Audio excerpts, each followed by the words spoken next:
وفرقان الحميد. أعوذ بالله من الشيطان الرجيم. بسم الله الرحمن الرحيم.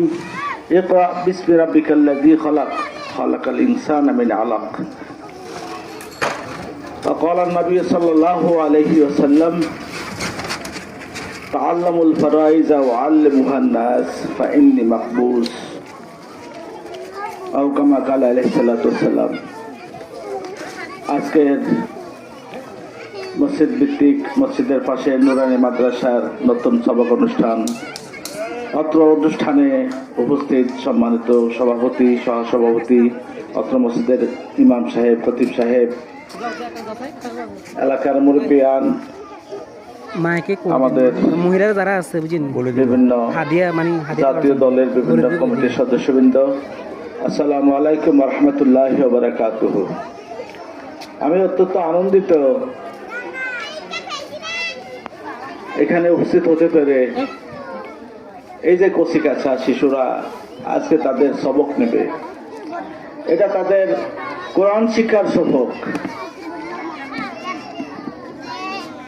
কোরআন এমন একটা জিনিস, মোবাইলে ধরে রাখো 3 মিনিট, যে কোরআন 3 মিনিট 3.5 মিনিট লং ভিডিও সহিষ্ণুভাবে পাঠ করলে একটা অক্ষরের 10টা নেকি পাওয়া যায়। আর কোরআন যদি বুঝে পাঠ করা হয় তাহলে আল্লাহ লক্ষ কোটি গুণ এটা সব বাড়ি দিতে পারে। যদি মানুষ ছেলে ফেলে শিশুরা মাদ্রাসায় লেখাপড়া না করে তাহলে তারা কোরআন শুদ্ধভাবে পড়তেও পারবে না, কোরআনের অর্থও বুঝবে না। এই জন্যে আমরা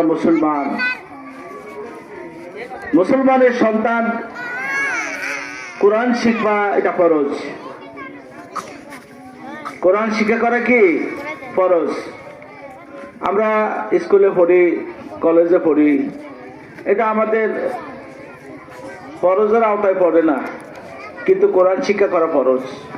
ফরজ মানে আবশ্যক কর্তব্য, যেটা না পড়লে, না পড়াইলে যারা পিতা মাতা আছে তারাও কি হবে, এটার জন্য আল্লাহর কাছে জবাবদিহিতা করতে হবে যে তোমার শিশুকে, তোমার সন্তানকে তুমি কোরআন শিখাও নাই।